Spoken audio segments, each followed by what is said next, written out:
live. Well, how you doing? Welcome, everybody. I'm going to wait just a few seconds to let a couple people trickle in. As I wait just those few minutes before we get started, I'll start by introducing myself. My name is Dragon-Damballah. And just a little background on myself, what this is, why this is. So I've been playing football ever since high school. After high school, I've been playing semi-pro, on and off ever since. Been playing consistently the past 3 years. Relationally, I've been married 10 years, but I haven't been perfect. I've messed up a lot. I've learned a lot. I've had the ability and the blessing to be gifted with many different perspectives. And with that, that allows me to take in information. Hey, how you doing, Omar Thiem?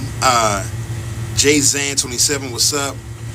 Regine, oh, please forgive me if I get these wrong. Regine Shan56, Dan B, users 612, bunch of numbers. Jason Moore, David Taylor, put me something adore. Hitch, Maj, woo! Y'all flying in. How y'all doing? All right, so welcome. This is Deeper Than the Game. What Deeper Than the Game is, let me get back to my introduction in a second, but what Deeper Than the Game is,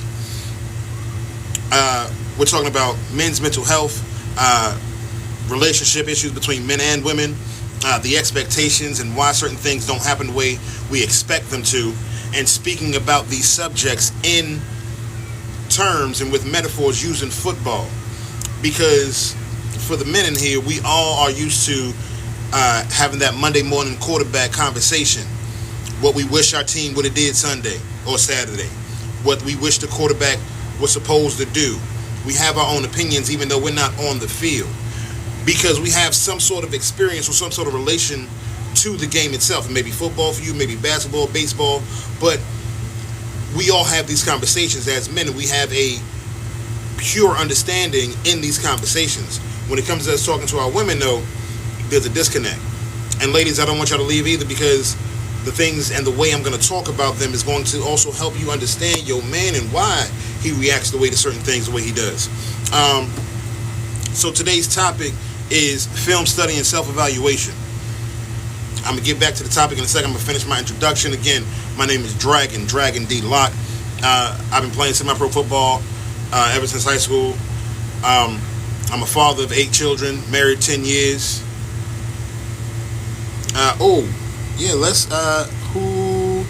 Hey, Bixley's lonely. Yep. Look, if y'all want to pop on and ask questions, drop questions in the comments, I will answer them, hopefully as they pertain to the subject. I want to try and stay on track as much as possible. I do have ADHD, so I got a little bit of scatterbrain, but don't worry, that storm is all funneling through the eye. So again, film study and self-evaluation is the topic of today's Deeper Than the Game. I've been playing football pretty much all my life. I've always loved the game. It's how I am able to always relate what is going on in my head to the average Jane and John Doe. And hopefully this will also help you all in your relationships when it comes to wanting to grow in that communication and wanting to fix what's wrong, truthfully. So for the majority of this series, Deeper Than the Game, I will be referring to the men predominantly as the quarterback. I'll be referring to the women predominantly as the organization, the GM, or the coach. Thank you for the likes, thank you for the likes, thank you for the love so much. Hey, who just followed? Who is it? I see you just followed. Where can I see where you at? I'm new to working this side of the Punky Joe Hick. Thanks for the follow. Baby, welcome. Thank you. Hey, Rob Kent, thanks for joining. Kadeem, thanks for joining. Hey, Lovely is dropping all the lovely likes. David Pickle, Tito, look, I'm gonna say the part of y'all name that I can say, okay? Cause I don't wanna, okay, swipe left. Thanks, Lovely. You're lovely. So, again, talking about men as the quarterback. Reason being, if you know sports and you've talked about, if you watch any sports shows, it's often been said that quarterbacks get too much of the praise when teams win, and they get too much of the blame when teams lose. This is true about men as well. Men often get too much of the blame when things go wrong, and unfortunately not enough of the praise when things go right. The reason why I'm referring to the women as the organization or the coach, more often I'm going to be referring to you as the team organization or the team. Reason being is because sports teams, again sticking with football, the team is always looking for the goal. The goal is the Super Bowl, to win as many championships as you can, to prove that you have a good organization. The key to doing that is finding a franchise quarterback. Without a franchise quarterback, your likelihood of getting to the Super Bowl is very slim. You heard that? Women are the organization. The goal, in terms of love and relationships, is a happy marriage. A good, happy marriage. A good, happy marriage. That's key. Because happy is one thing. Good is another thing. You need to be good and happy. Without having your franchise quarterback, your man, your husband, not just somebody that you married just because you thought it was time for you to be married. You need to be able to evaluate the prospects and choose the right quarterback. So that's why women are referred to as the team, men are referred to as the quarterback for the remainder and majority of this series. So again, first episode, we're talking about film study and self-evaluation. So while I want to preface what I'm about to say, while I may say something to the quarterback or to the team, that does not mean that the other side should stop listening. Okay? We got that? Even when I'm talking to the quarterback, I don't want the team to be listening and say, yeah, and that. No. Listen, because whatever I'm saying to the quarterback, I'm going to turn right back around and look at the team. Okay? So, as far as my fandom is concerned, so explaining this. This is my team jersey. I play for the Virginia Beasts. I play linebacker and fullback. I've won 49 for the past 3 years. I might change this season. I might not. Who knows? That's neither here nor there. But I'll be wearing my jerseys that I'm currently playing with, that I've played with in the past, until I start having the merchandise ready for you. Once I'm wearing it, it will be ready for availability. So I've been playing semi-pro with this team for the past 3 years. My NFL team is the New York Giants.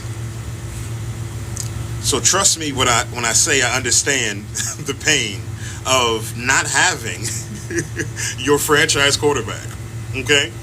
I know what it's like to have success, to see success, your franchise quarterback. Okay? I know what it's like to have success, to see success, and then see failure and consistent failure. Okay? So, success and then see failure and consistent failure. Okay? So, when I'm talking about certain failures with the quarterback and with the team, really close expertise. But, film study. In order to fix anything that is wrong, you must first acknowledge that it's wrong. Hey, lovely, thank you so much. Hey, welcome, Manuel. Thanks for dropping in. Let's see, 21. What up, Pimpin'? Or baby, thanks for dropping in. Let's see, 21. 21. What up, Pimpin'? Or baby, I don't know who you is. All right. Yeah. So in order to fix anything that's wrong, you must first be able to acknowledge it, evaluate it, understand why it was wrong, and then you can fix it. You got to figure out the solutions, and then implement those wrong, and then you can fix it. You got to figure out the solutions, and then implement those solutions until you have a successful result. Just because you come up with solutions doesn't mean you're going to have a successful result. I feel like the lighting is bad on that side. Let me flip over. The sun beating on my back. I'm hot. I don't like it. I was a winter baby, born in the winter. There we go, that's better. So again, you have to be able to see it, recognize it, then come up with solutions, then you're able to fix it. And, sorry, the solutions are not automatically a fix.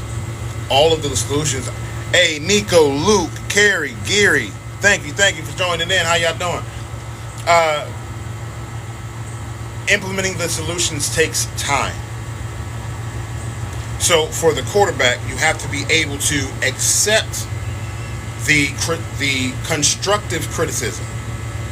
The team and the coach has to be able to give constructive criticism in a way that that quarterback can accept it. The team has to be able to give constructive criticism in a way that that quarterback they are speaking to can accept it. Every player is not the same. Cody Lewis, NFL. Every player is not the same. Cody Lewis, NFL. How you doing? Morabi, how you doing? I'm gonna call you K because I don't want to mess that up. How you doing? Raphael, how you doing? So the quarterback has to be able to be willing to accept constructive criticism. The team has to be able to give constructive criticism that will reach the quarterback where they are. The issue a lot of the times in our relationships is our ladies have expectations. The issue a lot of the times in our relationships is our ladies have expectations. The issue a lot of the times in our relationships is our ladies have expectations that may be is able to fully receive. Not just hear, but fully receive. The thing is, the issue that comes up is, as men, we are not as emotionally connected and emotionally intelligent as you women are. We are trained in few emotions because our training gets us ready for warfare. The training that women receive growing up gets them ready for family and communication and community. It is different for our... What do I mean by this? It's the toys, the stories, the shows, the movies.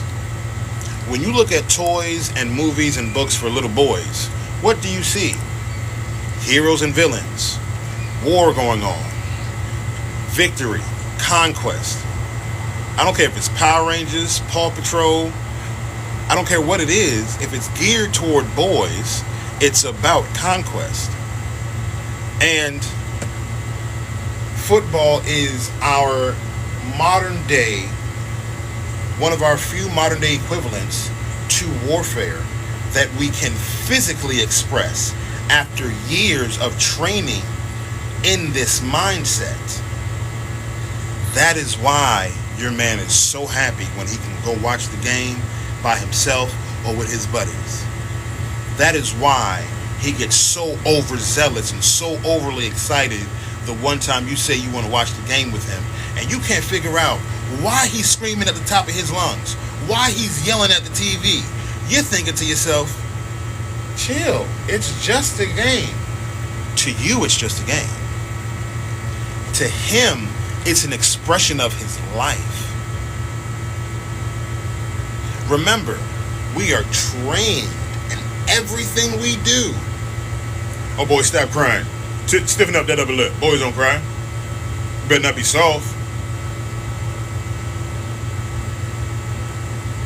Have we heard that before? It's not that fathers or father figures are trying to harm boys. They're trying to impart the information that they understand. This life for us men is hard. The world is not going to look to give you a second chance. The world is not going to look to help you. This world for us is harsh. So I must raise you to prepare you for that. And so when you are raised in that manner, and then you grow up into everyday life and you realize, hey, Cameron said it best, you gotta look out for yourself. So these are the things that we are taught from day one, regardless of whether or not you grew up with your father, without your father, grew up with your mama. It don't matter. Your parents are not the only ones that teach you.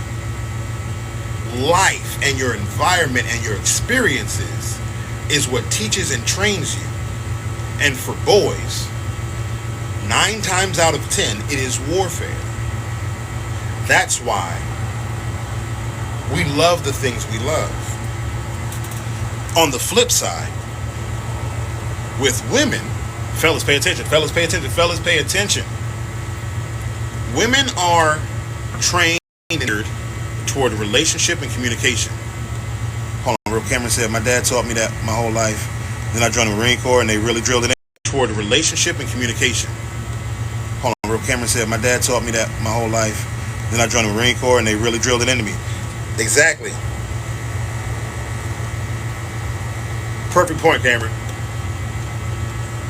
Once you grow up and then you get to your career, majority of our 17 and 18 year olds across the country do not have a full career path planned out. How can you? Do not have a full career path planned out. How can you? You can't. But at 17 and 18, they are forced to make the decision, career path planned out. How can you? You can't. But at 17 and 18, they are forced to make the decision, okay, what you gonna do? What you gonna do? If it's not sports, I'm just pointing out the realities of the upbringing, the training, the reality, and then the self-expression. That's crazy to me. Cameron said it's crazy to me. I just joined 2 weeks after I turned 17. Yep. The thing, like, hey, baby. So, again, soft tangent. The things that I highlight because I've seen them. I've witnessed it. So, I didn't go to college. I've been working ever since I was 14. After high school, I continued to work. Actually, I will go into this whole story on a completely different video. I'll just give you the footnotes. After high school, continued working. Got in some trouble with the law, but always have had no problem working. I've worked 12 years as a restaurant work, as a bartender, server. Every position in the restaurant, I've done it. I've also been a personal trainer for almost 20 years now. Training through high school and such. So I've been blessed with the ability to meet a lot of people in various different backgrounds. I can proudly say that I know for a fact I'm the one black friend that some people have. I know for a fact I was the one black person that they've ever met, with an ability to change their entire mindset on what they were told to expect by, the media and such. But anyway, back off that tangent. So back to upbringing, women and their communication and relation. All of the stories, the books, the toys, Barbie Dream House. Like, over time, it's been geared more toward women independence, but still with a hold on, heavy on communication, heavy on goal-oriented, family-oriented goals. I don't care if it's what are my daughters watching now all the time? What's the Disney Descendants? Descendants 1, 2, 3, and 4. The first 3, yes, it was about women's strength and independence, but what happened? Merrick ended up getting married to the prince. Sophia the First, she's a princess. What's the end goal for a princess? To find her prince. I don't know. You name it. For women, it's geared toward relationship, and that relationship is strengthened by communication. Now, unfortunately, the disconnect comes in the inability to translate. All right, coming back to the analogies that helped me so much. If the ownership does not communicate to the head coach properly what the expectations are,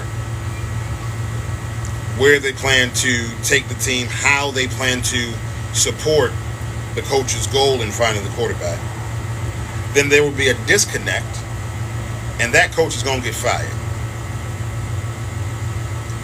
A lot of the times in the NFL, a lot of really great prospect athletes have their careers ruined because of poor communication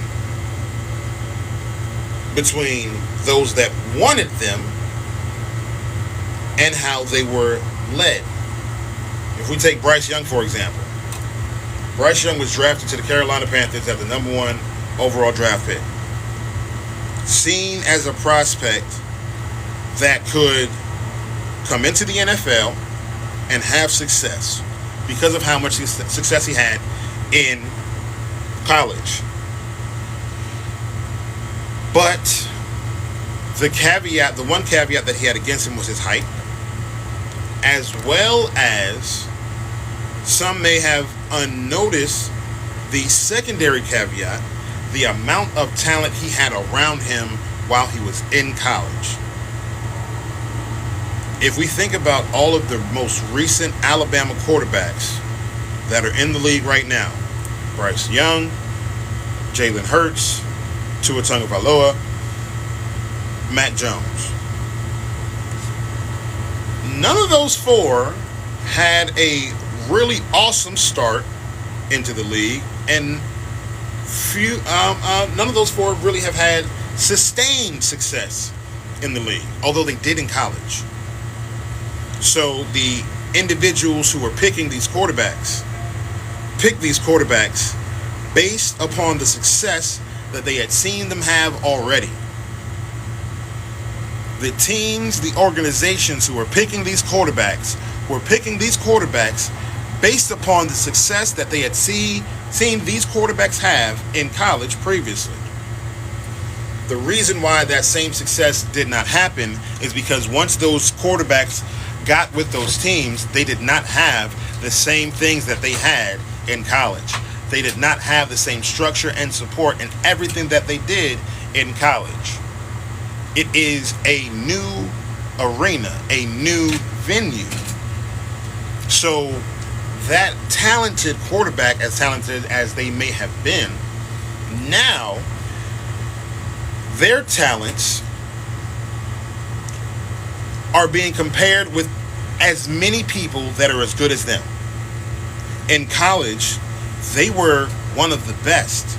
Now that they are in the league, they're amongst all of the best and are being compared with all of the best, although they should not.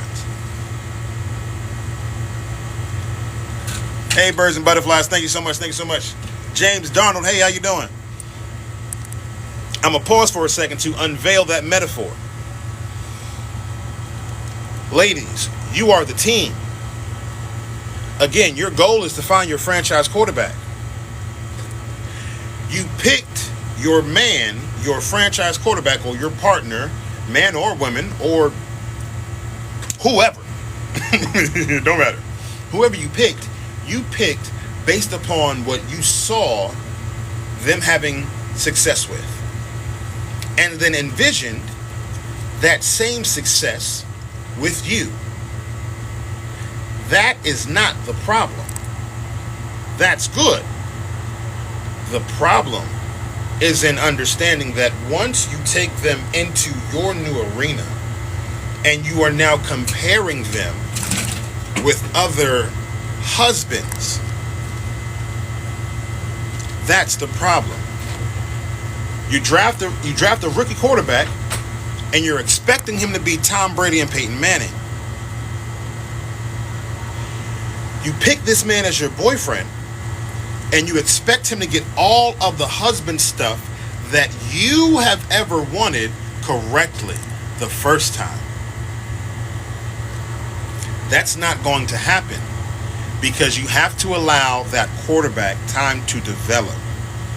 That quarterback needs to learn the scheme of the offense, but not necessarily the scheme of the offense, the purpose of the scheme. That quarterback has to truly get inside the mind of his head coach. The quarterback and the head coach have to be in unison. They have to be able to be on the same page at the drop of a hat.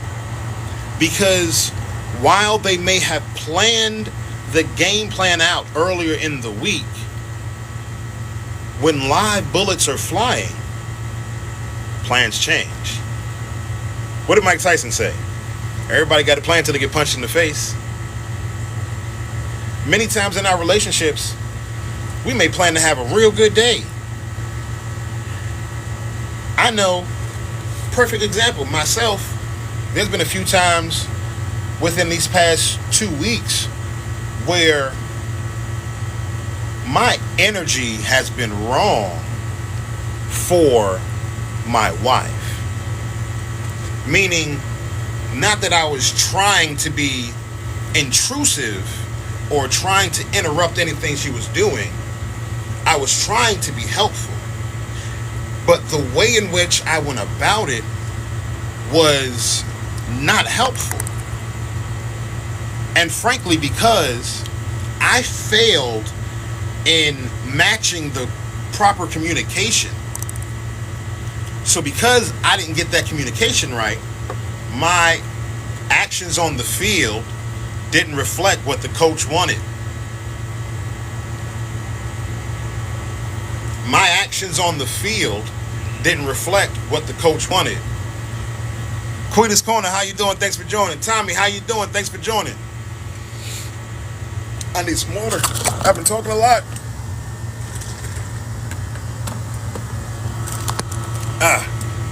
So again,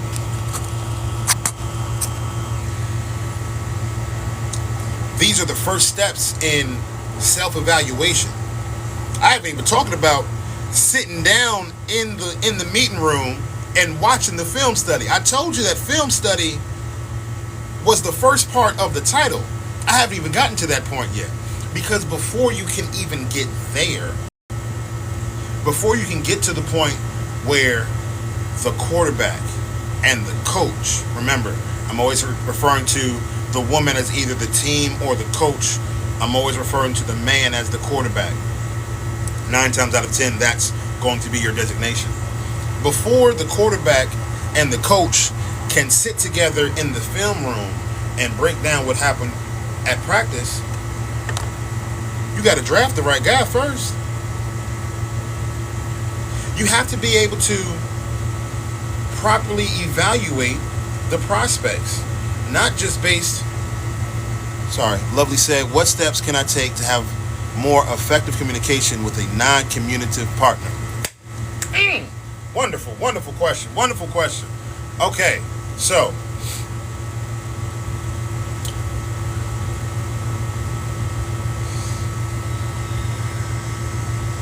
this is an issue in communication. The issue that you're feeling and that you're expressing right now is that the partner is non-communicative. I'm going to ask the question, and I don't want this to come off sarcastically. It's kind of a rhetorical question. It's one to make you think. So the question is this partner a mute? Is this partner a deaf mute person? The reason why I ask is because I want to start with, do they have... No. Okay, she answered no. So, the reason why I asked that question is because when you say they're non-communicative, that...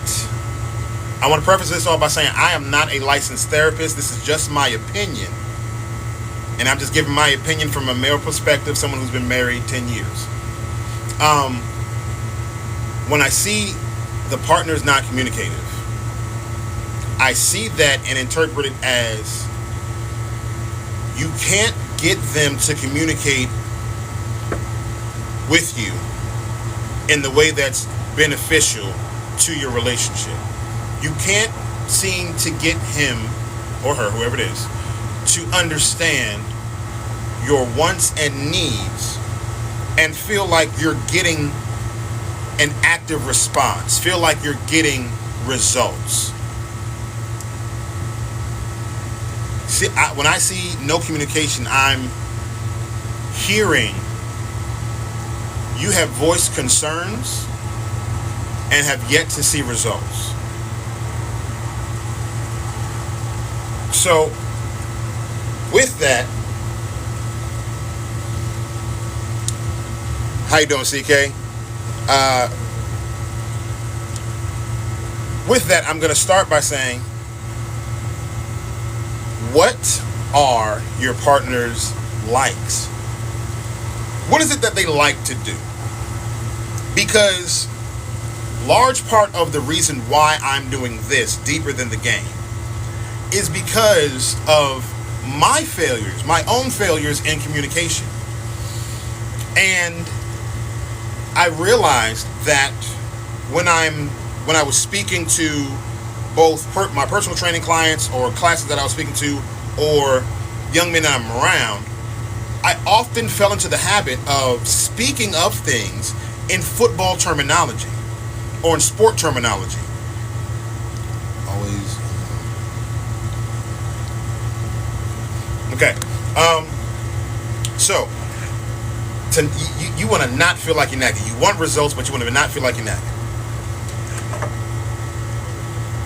I had to figure out what I responded well to. Then I had to sit down and have the conversation with my wife about what I did respond well to and what I didn't respond well to, as well as what I witnessed in reference to how I saw her responding to me with a certain situation and how I witnessed her responding to our children in a similar situation. Birds and Butterflies said, no communication is still communication. Yeah. So it's not that he's not communicating here. Lovely. Could you say whether or not it's he or she so I could just simplify my speech, because I don't want to assume and I want to be respectful. He. Okay, perfect. So you in the right spot. You're in the right spot. So the first step and it is understanding where somebody's mind is. Coming back to the analogy, when it comes to a good coach, like when we think about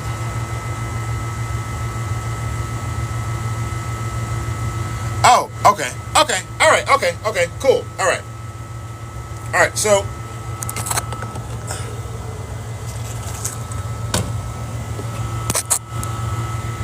side note, I gotta get another stand. I put it down in the house somewhere. My kids took it and disappeared. The house ain't that big. I don't know how they made it disappear. Anyway,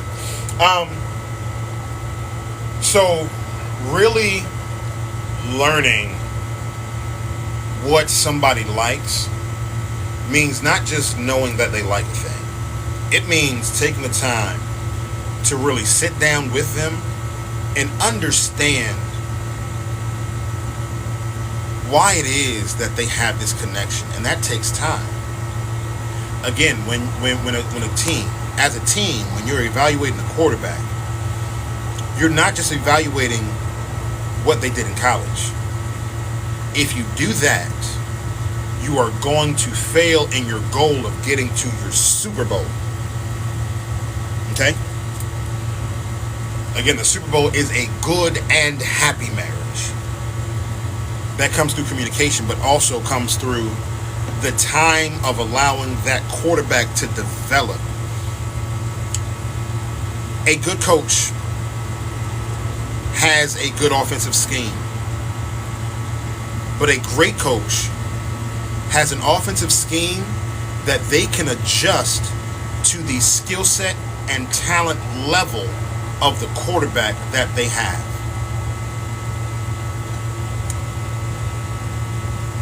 While you want a certain level of communication, especially if you want a certain level of communication based upon what you had before, you have to plan on a lot of time for development. Prime example, the New England Patriots. Okay. So, Lovely, I'm going to use this example for you. Again, you are the team. The New England Patriots got to experience untold success. They got to multiple Super Bowls. They got to sustain success. They picked the right quarterback. They picked the perfect quarterback by accident. Keep that note in mind.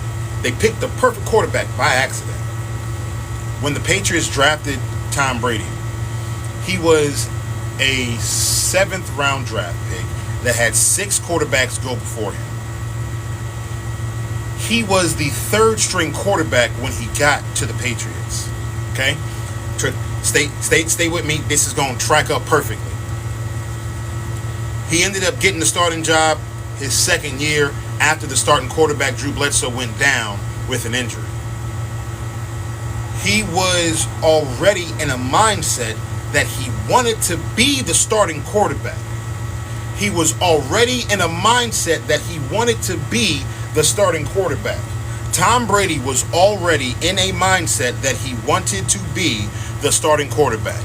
Although the Patriots got lucky with picking the perfect quarterback, they picked someone who, while they did not choose to be the guy, he was already independently focused on being the guy. Regardless of what team chose him, that was his goal to begin with. I want to pause here. A lot of times in our relationships, we run into the fallacy of thinking we know explicitly what our partner wants at the same level that we want. Although someone may have said, yeah, I want to get married, or yeah, I'll get married again, or sure, I'll get married, it's the details. The devil is in the details. Again, to mirror the Tom Brady and Patriots story, on the flip side, you have the, at the time, Oakland Raiders, who drafted Jamarcus Russell. Now, all football fans, all football fanatics will know automatically that Jamarcus Russell might go down as one of the biggest draft busts in NFL history because he was amazing in college. The boy was a physical specimen. Monster numbers on the field. Tremendous command of the ball. Got to the NFL. He was drafted #1 overall, if I'm remembering correctly. And then his rookie season was terrible. And then stories came out later on that he didn't do any film study at all. So much to the point that they tested him. They sent Jamarcus home with film to watch. The tapes were empty. But they sent him the tapes, sent him home with the tapes to see if he would watch it, if he would come back and say, hey, something's wrong with it. Then when he came back to practice, they asked him, hey, did you watch the tapes? He said, yeah, I watched them. I got the defense right off him, so I'll be ready for practice. They knew he didn't watch the film. True story. Now, I'm a football nerd, so this is why. Huge shout out to Flimlo Raps. Huge shout out to Flimlo Raps. If I don't know whether or not he on TikTok, but I know I'm gonna be posting this later on YouTube. Old School 78, how you doing? Hey, thanks, family. Hey, yes, Old School 78. Recognize similarities and respect the differences. Perfect comment. So yeah, I know it's gonna be on YouTube later on when I post it. Huge shout out to Flimlo Raps. A lot of background information that I have about a lot of players, I've got from watching Flimlo. So, huge shout out. Hey, all right, let's get back to it. So they chose the team, the Raiders, they chose Jamarcus Russell based upon his success in college. What they didn't know was that Jamarcus's goal was to get drafted. So once they chose him and he got drafted, he had hit his goal. He was done. Birds and Butterflies, thank you for the rose.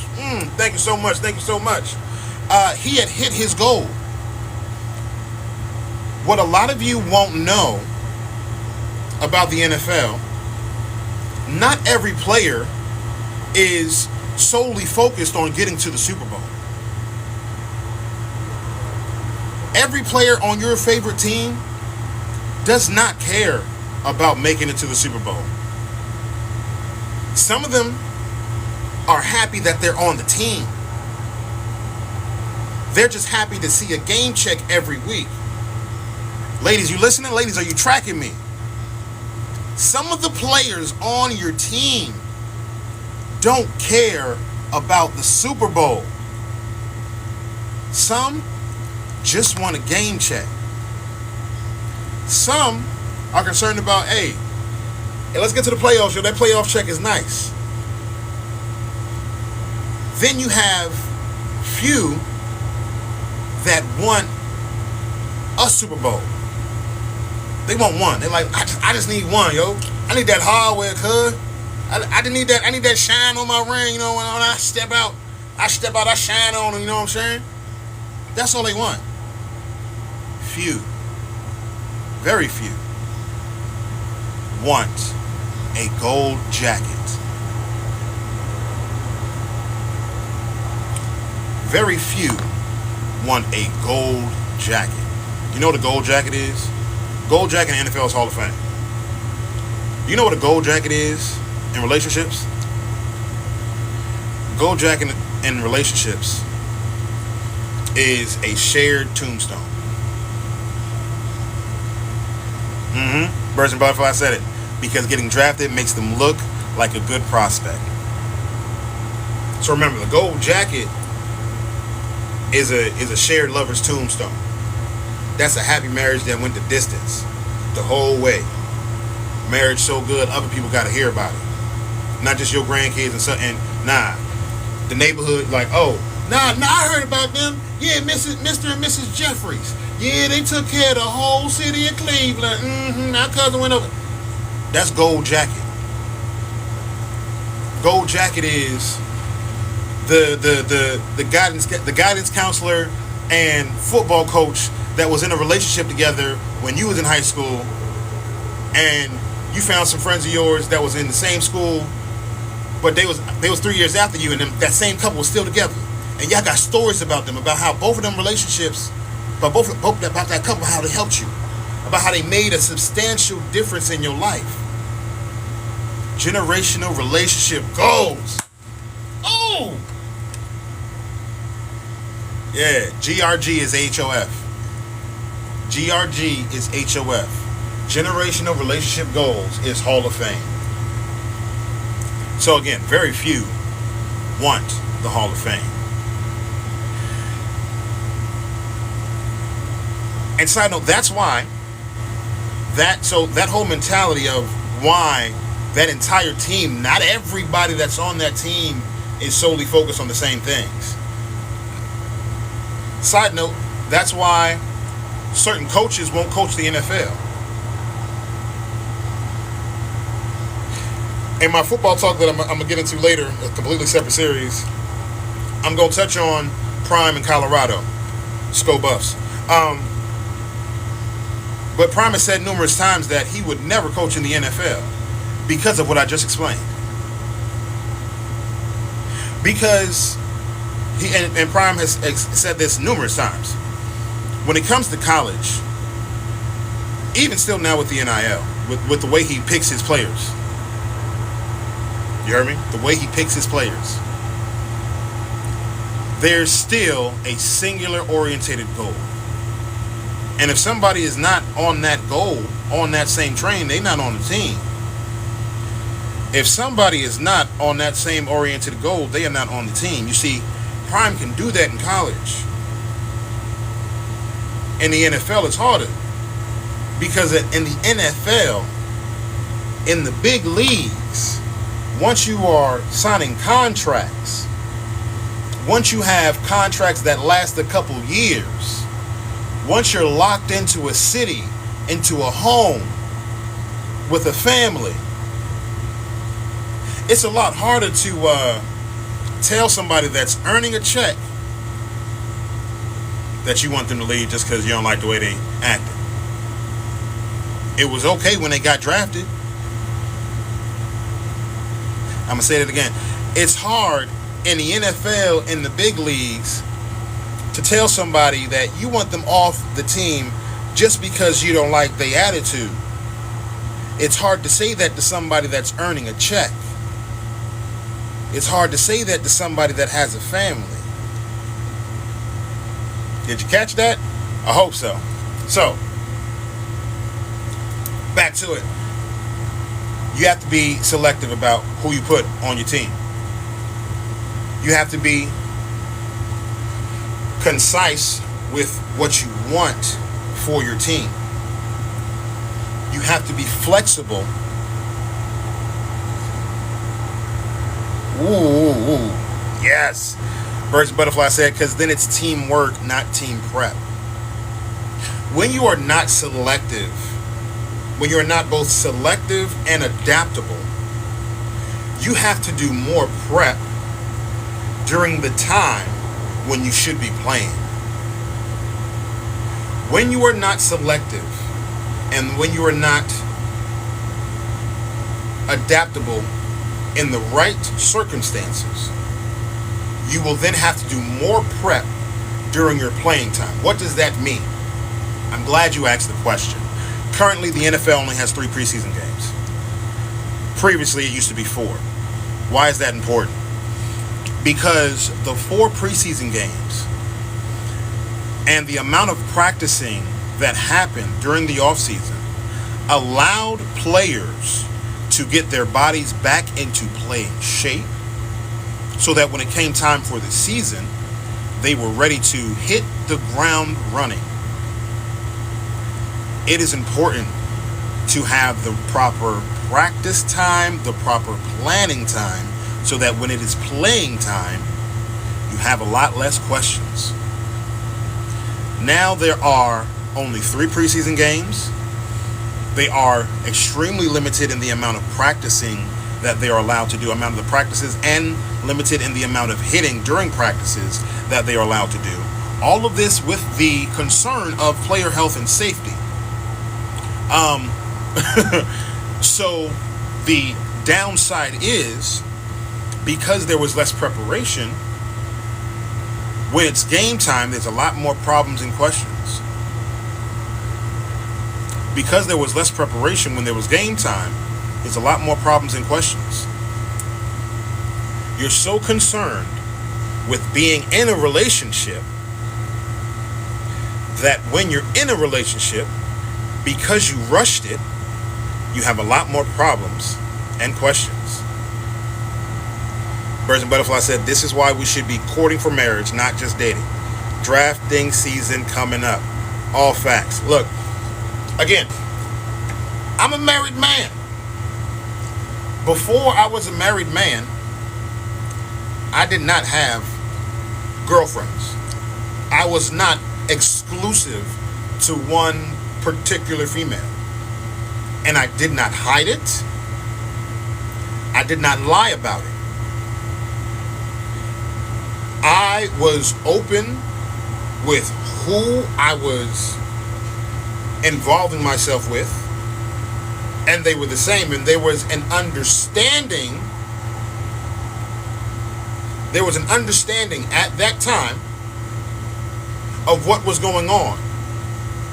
I always made sure I communicated very clearly what I was and was not going to do, so that there could be no misunderstanding from the teams.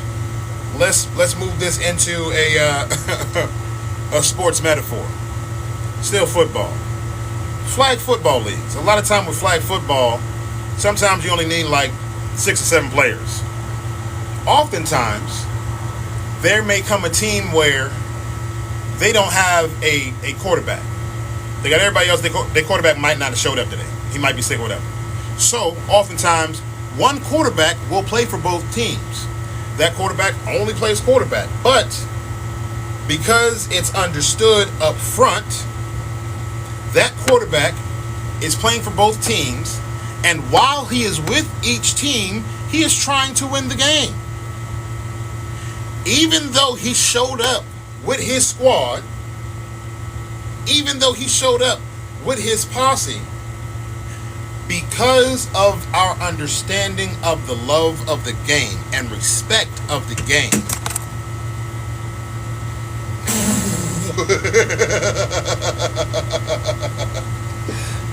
hey, my light flashed from my eyes real quick. I'm heavy, and I've broken a lot of chairs just sitting in them. This wasn't that. Because of our love for the game, we will play our best, even if we're playing against our team, our friends, whoever. At the end of the day, inside them white lines, whoever I'm lined up with is who I'm rocking with. Whoever I'm lined up against, you the opposition. Point blank, period. It don't matter. As long as we inside them white lines. Look, as soon as we step off the white lines, we all chilling, going to the bar and getting some beers. Inside them white lines, inside that playing time, you play who you playing with. And if that quarterback has to switch teams inside the white lines, the rules are understood and the expectation is the same. Marriage is the white lines. Marriage is the white lines. Hey, Groovy Boy Johnson, what up, pimp? So again, marriage is the white lines. Let me elaborate on that, because again, this is all still within the realm of self-evaluation.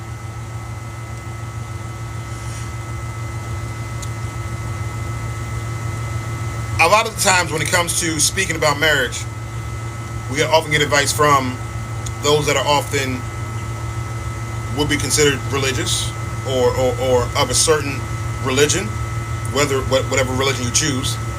Often the advice comes from there. I'm never going to say that's wrong. I'm always just going to say, always take information and see how applicable it is to reality. Anything that you are not allowed to test, I don't know how you can trust it. So, that being said, yeah, that was a word I wasn't planning to give. So, that being said, yeah, that was a word I wasn't planning to give. That I completely took off track. Marriage is the white lines. Whatever you decide are the rules that you abide by inside those white lines is what you abide by. Anybody outside the white lines can think they have an opinion on what's going on inside the game, but until they are properly informed, their opinion is simply their opinion, and it holds no weight on the game because the rules inside the white lines have already been set.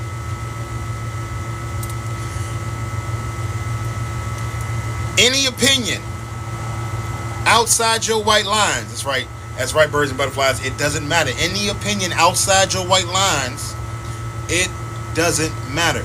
I want to elaborate on this. Your marriage is the white lines. Your relationship is the white lines. Whatever you two decide, you 2, you 3, you 4, you 18, however those that coach and that quarterback, however you all decide to move for the potential success of this franchise, however long you are with this franchise, has to stay within the understanding of the inner circle.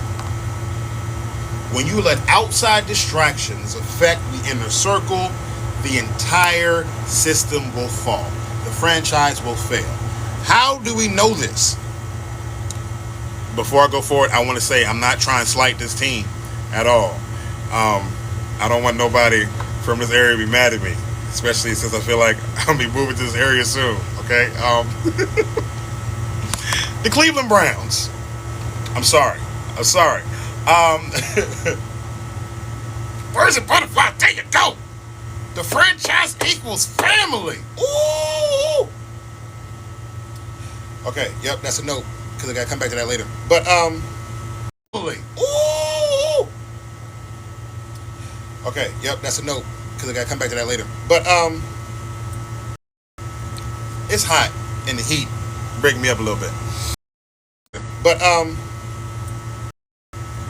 it's hot, and the heat breaking me up a little bit.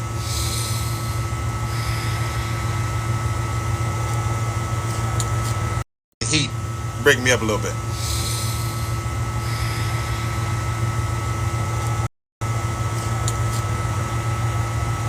Yeah, so I forgot what I was just saying. I'm be honest with you. I lost it. Got it back. The inner circle has to be. I'm be honest with you. I lost it. Got it back. The inner circle has to be within covenant. That no matter what happens outside, can't affect what goes on inside. The Cleveland Browns too often have allowed what's outside affect what's going on inside. And frankly, the Giants, and on the flip side, have not properly allowed enough information from outside to come inside. I'm going to step back on that in a second. With the Browns, when you look at some of their most recent history, let's go back to Baker Mayfield. They drafted Baker Mayfield. They did the proper evaluation. Baker was the right pick. As we see him now with the Tampa Bay Buccaneers, excluding this last game, which I'm going to get to towards the end. As we see him now, he's having success. So it's not that they didn't choose the right quarterback. He took them to the playoffs. He did what no quarterback has done in Cleveland in a long time before Or no. Joe Flacco took them to the playoffs. I don't know whether or not they won a playoff game. I can't remember last season. But yeah, few. So you got Joe Flacco and Baker Mayfield that have most recently taken the Browns to the playoffs. Somebody from Ohio let me know when another quarterback did that for them. But even though they had that success, it still didn't work out for them. They went so far as to get Jarvis Landry and Odell Beckham. And trust and believe, I was a believer. If I had the money, I would have bought 3 Browns jerseys. I'd have bought Bake jersey, I'd have bought Landry jersey, and Old Bizzle. I'd have bought all 3 of them. What you talking about? If I had the money. You know, I got 8 kids, so 8, not 80, 8 kids. Lord. But it just didn't work out. And when you start to look at the details, the decisions they made, the decisions the organization made after they got Baker Mayfield is why it didn't work out. Baker's first season, there was turmoil with the head coach. They ended up firing the head coach. And at the time, while they were looking for a potential replacement, the quarterback's coach at the time is who was ended up as the interim head coach. Baker liked him. So he suggested that interim coach for the head coaching position. The franchise listened. That didn't go well. The issue with that is, while there was communication in that situation I just explained, the solution was flawed. The communication was great. The solution was flawed. While the listening to the quarterback was important, the team, if they had proper wisdom, they would have factored in the coaching history of that coach. He had not been a head coach yet. The job of a head coach and the job of an offensive coordinator is completely different. The responsibilities are different. The job of a head coach and the job of an offensive coordinator is completely different. The responsibilities. The job of a head coach and the job of an offensive coordinator is completely different. The responsibilities are different. He may have been a boyfriend, but he's never been before. Completely different. The responsibilities are different. He may have been a boyfriend, but he's never been before.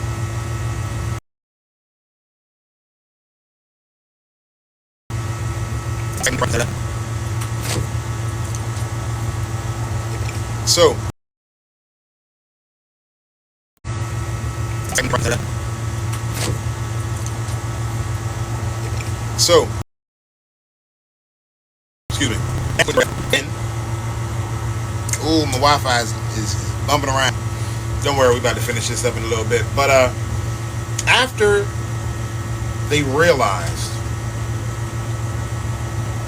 learning as a team, you must learn as a team.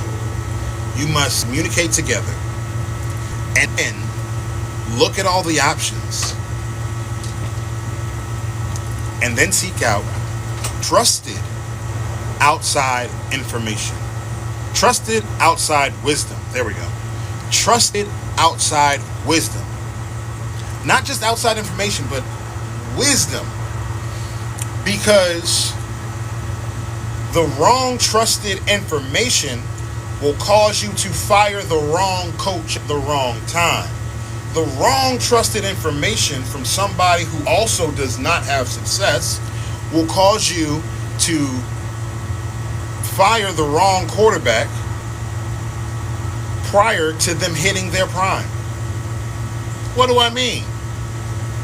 Ladies, oftentimes when you are having issue in your relationship, as far as the information that we receive, you speak to a homegirl, friend, sister, mom, who, one, doesn't like us, two, you've only told them negative things about us, and three, which should be one and most important, they are not in a happy relationship themselves.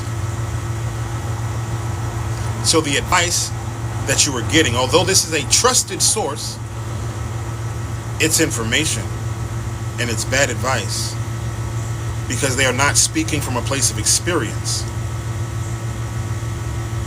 And so you come back with it, you end up firing a rookie quarterback before he had the chance to reach his potential.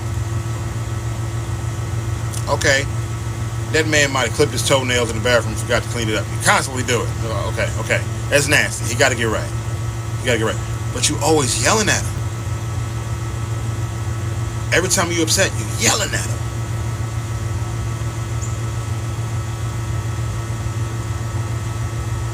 And the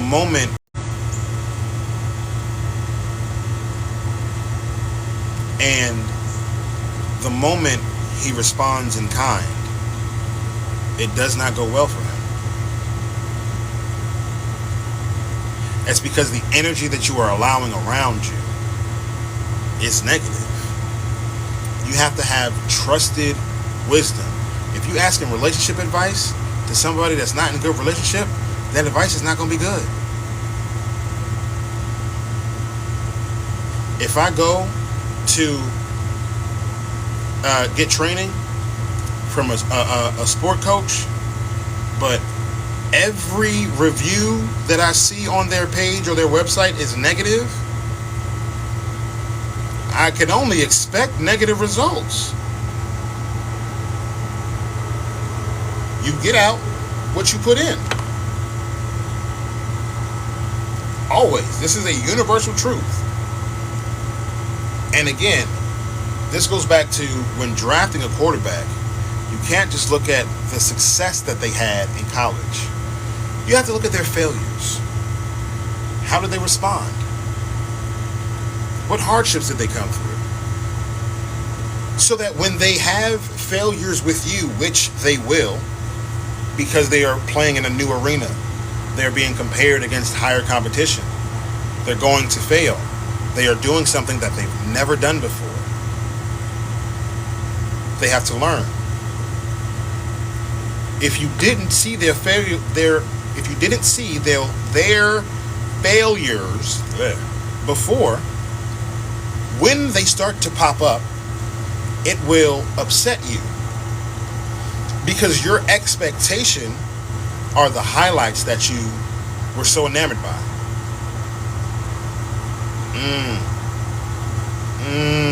Birds and butterflies. They need permission to fix it and be better. You see, when it comes to development of a quarterback, you're not seeing it happen right now in the NFL. It's frankly ironic and non-coincidental that it seems to be we're in an age now where relationships do not have the proper time. That it seems to be we're in an age now where relationships do not have the proper time to develop. Relationships do not have the same backing that they used to. And at the very same time, quarterbacks in the NFL do not have the same time to develop. Quarterbacks in the NFL do not have the same backing and support that they used to. Like I said, it feels ironic, but it's no coincidence. Because we have moved to an age where we prefer the automatic gratification because we saw somebody else with success and we want it. These are the results that we're left with. You see happy relationships on Instagram. You see happy marriages on Facebook, on TikTok, and you want it for yourself. But you can't just take it. You can't strip sack fumble a happy marriage. Can't do it. Even if you go so far as to trade for or pick up a free agent, if you are so lucky as to pick up a skilled free agent that is seemingly in their prime, even then, you're going to have to deal with some growing pains and issues. How do I know this? We just got to talking about the Browns and Deshaun Watson. You like I did that, didn't you? That's exactly what happened to the Browns.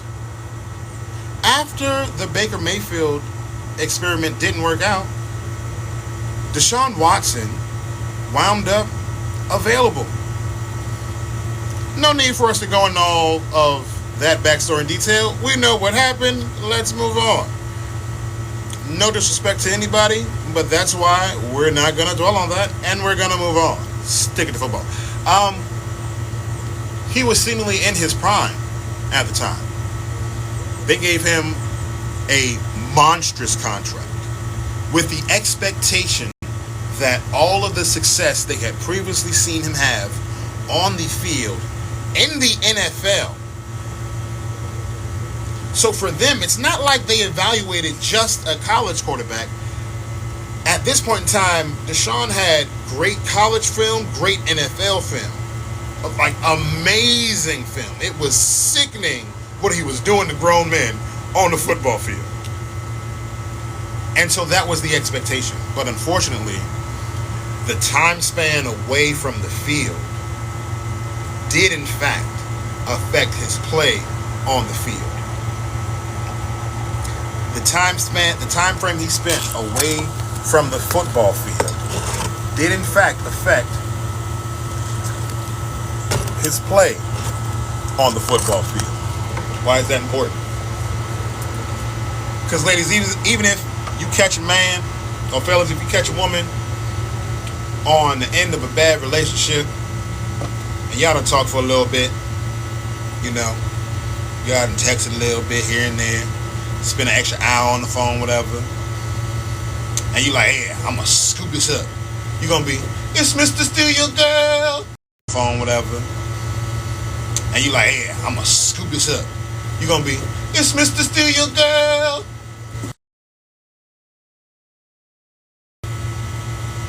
Even then, you're going to have to go through some growing pains and still learn each other. Even if she was already a wife, that doesn't mean she's automatically your wife. She has to become. That doesn't mean she's automatically your wife. She has to become your wife. Ladies, even if he came off a terrible marriage where he was the victim and she was terrible to him, your wife. Ladies, even if he came off a terrible marriage where he was the victim and she was terrible to him and all the stuff and he said all the stuff and it was true and he's a great man. He hits all of your boxes on your checklist and he's a great man. He hits all of your boxes on your checklist. You are still going to have growing pains because one, he's had time away from the field. If you scooping somebody up out of a bad relationship, then they have spent time away from the field successfully. If they had highlights, they had a happy relationship at the beginning. Hey, Sammy, hey, Augston, my hustle, what's up? Even if you snag somebody that's coming off a bad relationship and they ready to move on, they say they're ready to move on, they still have to relearn how to be in a new good relationship. What up, sis? You have to learn how to be in a relationship with them. They have months, weeks, years of tendencies in dealing with a partner that they now have to relearn and adjust to you. They have to learn the team. Thank you, birds and butterflies. They have to learn the team. And then the team has to trust them. So, back to Deshaun. Not only was he away from the game because of the suspension, but then when he got back, his play on the field was then limited by injury. Every team and every franchise is different. You got that right. So right. Just because you had success over here does not mean you will have success over here. Okay? All right, I got to stay on track. I got plenty of just examples that popped up in my head, but I'm trying to stay on track. Phone about to die, so we about to wrap this up in a few minutes.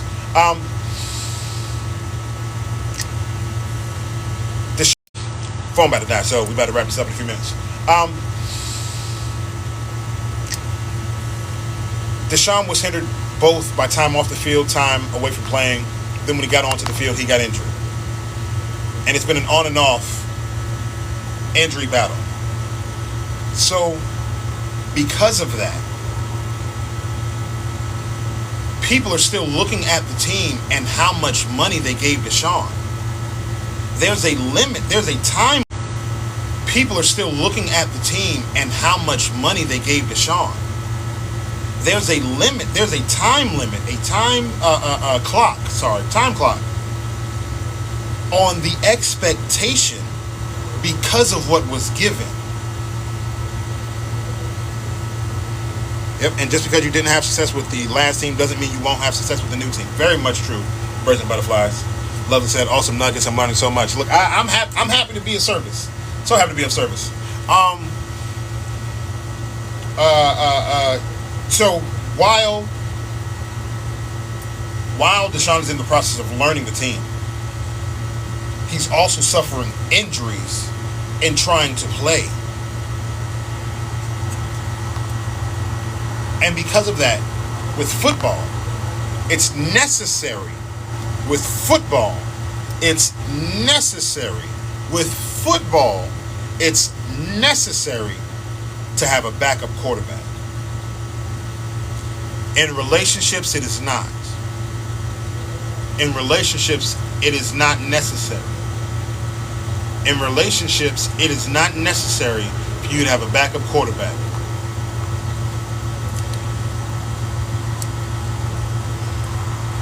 Ladies, your work husband needs to be less of a husband. Ladies, your work husband, your TikTok boyfriend, your Facebook boo, your Instagram sneaky link. If you are trying, if you are trying to get to Super Bowls and a gold jacket, all of your focus must be on your franchise quarterback. Oh, birds and butterflies. The only backup quarterback is God. The only backup quarterback you need is God. Now, let me touch on that, because that's important. It's highly important. Here's why. Again, ladies, in this situation right here, you are the team and the coach. Fellas, you the quarterback. But on the team, while the quarterback spends time in the film room with the coach, the quarterback must also have a good quarterback room. What do I mean by that? So, normally, most teams carry 2 to 3 quarterbacks because of injury. Here's why it's important for your relationship. In the quarterback room, the starting quarterback is not the only one who sees film. So he's not the only one learning. And as he sees film, depending on who you have in the room, you can have added opinions. Depending on who you have in the room, you can have added opinions.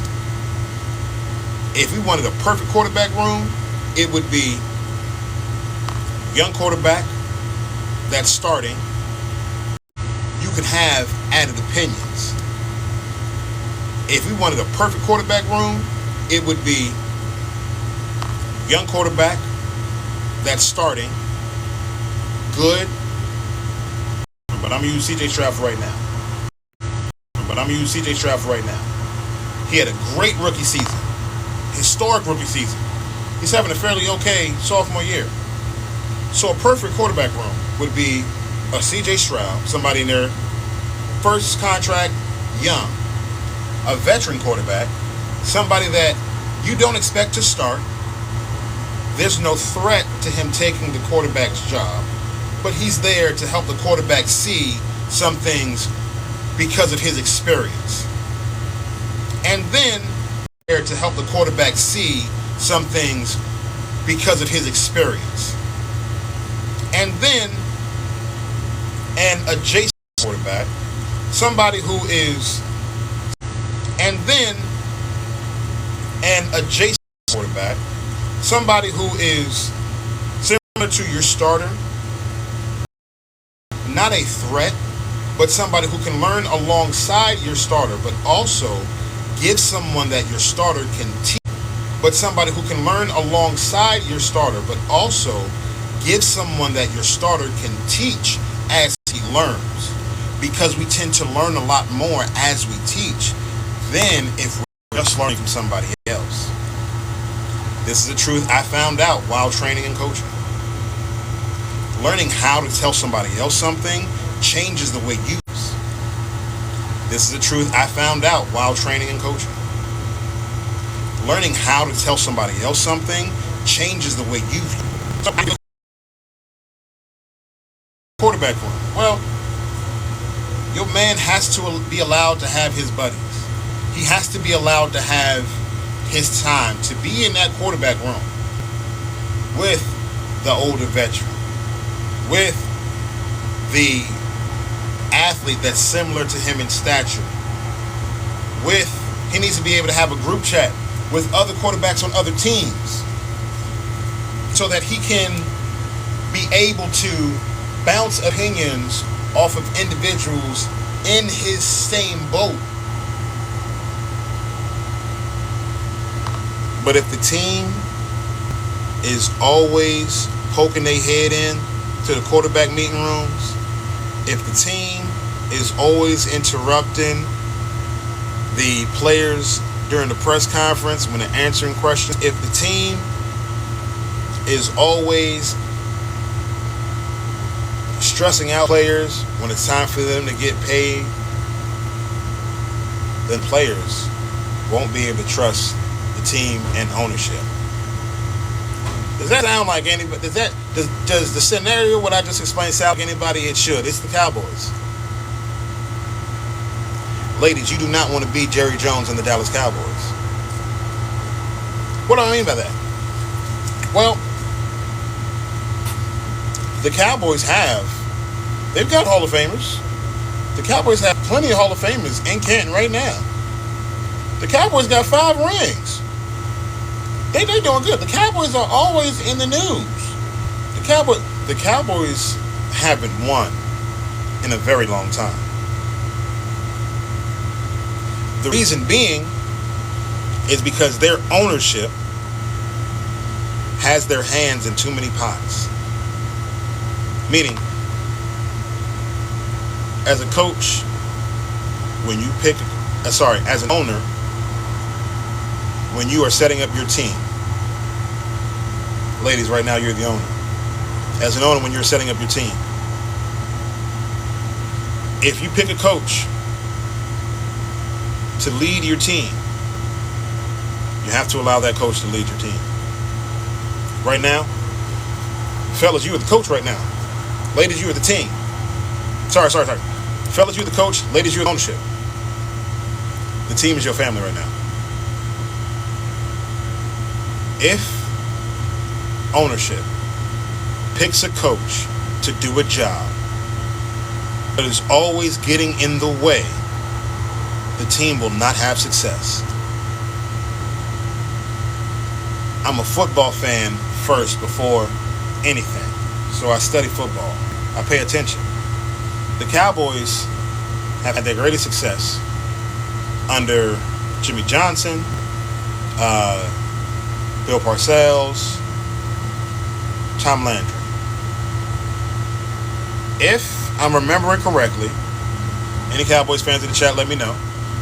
those coaching errors were the Cowboys' greatest. Fun fact, if you didn't know, here's a football nerd fact. Oh, wow. Brain blast, brain fart. What'd you say? Bill Parcells. Okay, the sun's getting hot, and my brain is starting to be cooked. I'm sorry, you're tired. I'm starting to lose track of all my thoughts. That's how you know I'm tired, and I poured out as much as I could about the subject. Tony, I think I said Tony Dungy. That was wrong. Oh, this is gonna hurt my brain. Tom Landry, Jesus Christ. Tom Landry. So Tom Landry was a coach of the Cowboys while they had Staubach, I believe. What many of you don't know, coach of the Cowboys while they had Staubach, I believe. What many of you don't know, before he was the head coach for the Cowboys, Tom Landry was a coach for the Giants. Tom Landry was a coach for the Giants. Both Tom Landry and Vince Lombardi were the offensive coordinators for the New York Giants before they went off to the respective teams of the Packers and the Cowboys. Other fun fact, for the New York Giants before they went off to the respective teams of the Packers and the Cowboys. Other fun fact,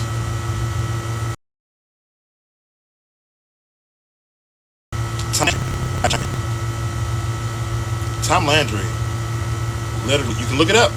Don't believe me? Look it up, do your own research. His wife, Tom Landry, Tom's widow, Mrs. Landry, I don't know her first name, either in an interview or a report or something, but it clearly stated that Tom, because of his disdain for Jerry Jones, died hating the Cowboys and died a Giants fan. That's just proof to show you how long Jerry has been micromanaging, overstepping, wanting to be in everything even though he's not needed. Ladies,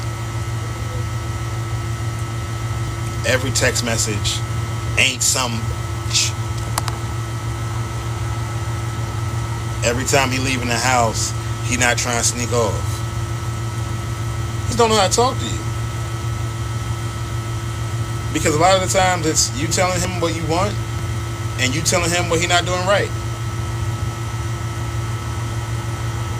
Again, you have to be able to talk to the quarterback where he is if you want him to have success.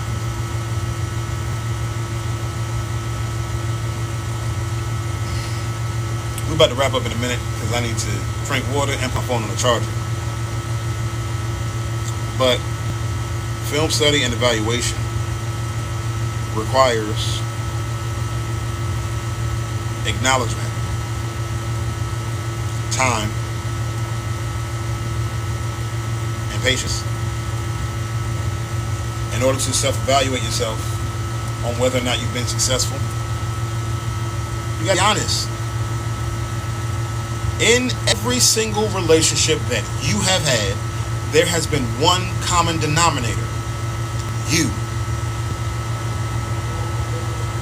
When we look at the Cleveland Browns, their fans have gone so far as to create a jersey with names that fall down the back. It's a list of every quarterback that they've had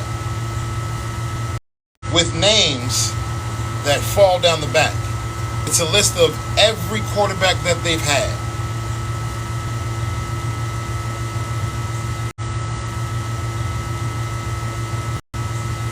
Who can blame anybody but the individuals choosing the quarterbacks, the individuals choosing the coaches?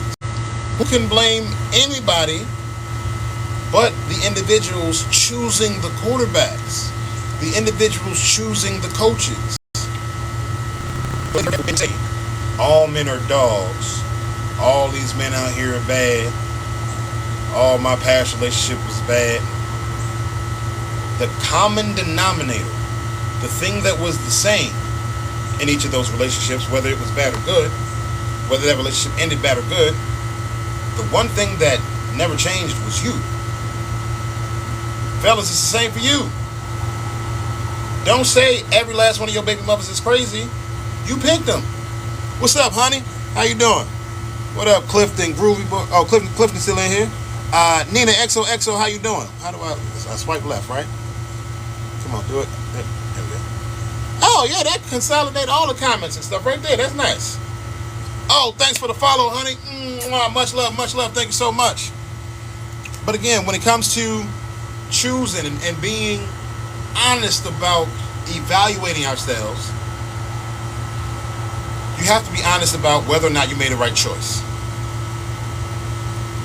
If you've gone through the trouble of changing everything for the quarterback to have success, and it still hasn't brought success, then you know the quarterback is the problem. The quarterback might not be the whole problem, but it's still the problem. Time to rag on my own team, New York Giants. The New York Giants have been suffering the Daniel Jones experiment for 6 seasons. As someone who loves this game of football, who plays this game of football, and who is a film study person and I'm an evaluator. As a personal trainer, my specialty is functional movement. So watching how you move as to the result is what I do. And over my years of watching film on my own, studying film, watching how to watch film and study film, it's allowed me and my skill set both on the field and with watching film. So when it comes to the Daniel Jones experiment, he has been the problem. The thing is, he has never had a skill. The Daniel Jones experiment, he has been the problem. The thing is, he has never had a skill set to elevate players around him. Players around him. Players around him. Players around him. Again, this goes back to prospects take time picking their schools. Yeah. Yep. Oh. Yep. Oh. Perfect. See, I love that addition right there.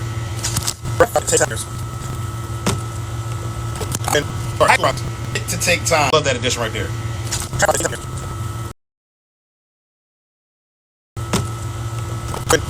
To take time.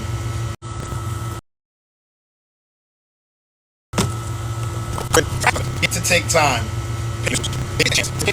What's available to them based on what they've done, based on who has seen them. So, what's available to them based on what they've done, based on who has seen them. So, now this is one of the only times in the athlete's life. This is one of the only times in the athlete's life where they get to do any choosing. Any choosing, because it's not exclusive choosing. They don't get to pick whatever they want. They get to pick out of the options available to them. And then, out of the options available to them, they perform as best as possible. It's not exclusive choosing. They don't get to pick whatever they want. They get to pick out of the options available to them. And then, out of the options available to them, they perform as best as possible because they know where they are now is not the goal. This is not where you make the big bags. They're going to be as impressive. Where they are now is not the goal. This is not where you make the big bags. They're going to be as impressive as they possibly can with the school they chose that was available to them, so that when it comes time, they're going to be as impressive as they possibly can with the school they chose that was available to them, so that When it comes time for somebody else to pick them, they'll be as when it comes time for somebody else to pick them, they'll be as impressive as possible. Ladies, did you hear that? Like I said before, as men,